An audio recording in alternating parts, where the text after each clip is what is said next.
प्यारे बच्चों, आज 12वीं कक्षा के हिंदी विषय में काव्य के अंतर्गत हम रघुवीर साहे द्वारा रचित कविता कैमरे में बंद अपाहिज की सह प्रसंग व्याख्या करने जा रहे हैं। उसमें कवि ने जो मीडिया कर्मी है, दूरदर्शन जो कर्मी है, उनकी संवेदनहीनता और करूरता पर प्रकाश डाला है कि किस प्रकार वे अपने कार्यक्रम को सफल बनाने के लिए, व्यवसायिक दृष्टि से पैसा कमाने के लिए एक अपाहिज के साथ बेहुदे प्रश्न पूछ करके किस प्रकार उसका मजाक उड़ाते हैं। इस पर कटाक्ष करते हुए रघुवीर साहे जी ने कैमरे में बंद अपाहिज कविता लिखी है। कह रहा है कि हम दूरदर्शन पर बोलेंगे। कौन बोलेंगे? दूरदर्शन के जो कर्मचारी हैं, दूरदर्शन के जो कर्मी हैं, वो बड़े घमंड में कह रहे हैं कि वे हम जो है ना दूरदर्शन पर आकर बोलेंगे, टेलीविजन के आगे आकर के बोलेंगे, बड़े घमंड से कह रहे हैं। और हम समर्थ, यानी कि वे अपने आप को, हम का मतलब वे मीडिया कर्मी अपने आप को समर्थ यानी कि योग्य, शक्तिवान यानी शक्तिशाली मानते हैं। वे मीडिया कर्मी अपने आप को योग्य और शक्तिशाली मानते हैं। वे कहते हैं कि हम एक दुर्बल, दुर्बल का मतलब कमजोर, दुर्बल का मतलब होता है कमजोर। कह रहा है कि हम एक विकलांग व्यक्ति को स्टूडियो के बंद कमरे में लेकर आएंगे। वो घमंड से कह रहे हैं कि हम एक कमजोर या विकलांग व्यक्ति को स्टूडियो के बंद कमरे में लेकर आएंगे और उससे पूछेंगे। कह रहा है कि उस अपाहिज से वे प्रश्न पूछेंगे और उनका प्रश्न होगा, आप क्या अपाहिज हैं? तो कह रहा है कि वास्तव में क्या आप अपाहिज, अपाहिज का मतलब विकलांग है, क्या आप लंगड़े लूले हो? वो ये कहना चाह रहा है। वो प्रश्न पूछ रहा है, बेहुदे प्रश्न, कि आप क्या वास्तव में आप विकलांग हैं? तो आप क्यों अपाहिज है? फिर उसका अगला प्रश्न होगा कि आप फिर विकलांग क्यों हैं?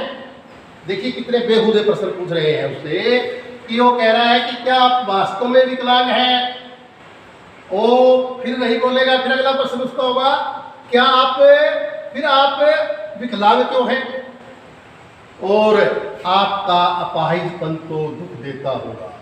कहता है वो उससे विकलांग से फिर प्रश्न पूछ रहे हैं कि आपका जो अपाहिजपन है, आपकी जो विकलांगता है, वो दुख का मतलब पीड़ा। कहता है आपको पीड़ा देती होगी। वो प्रश्न पूछ रहा है क्या पीड़ा देती होगी? देता है। देखिए फिर प्रश्न पूछ रहा है, कहता है कि आपका जो अपाहिजपन है वो क्या पीड़ा, आपको पीड़ा देता है? फिर वो प्रश्न का उत्तर नहीं दे पाएगा। फिर वो जो कैमरा दिखाओ इसे बड़ा बड़ा, फिर जो दूरदर्शन कर्मी है वो कहेगा उससे, कैमरे वाले से इशारा करके, कहता है इसकी विकलांगता को जो ना बड़ा करके, क्लोजअप, कैमरा जो है क्लोजअप करके दिखाएं, इसकी विकलांगता को बड़ा करके दिखाएं। फिर वो बड़ा करके दिखाएगा। हाँ तो बताइए आपका दुख क्या है? फिर वो प्रश्न पूछ रहा है विकलांग से बेहुदे कि हाँ बताइए आपका दुख है क्या, जल्दी बताइए। फिर वो कहेगा कि कृपया आप जल्दी करें और आपका जल्दी करके हमें दुख बताएं, परंतु बता नहीं पाएगा।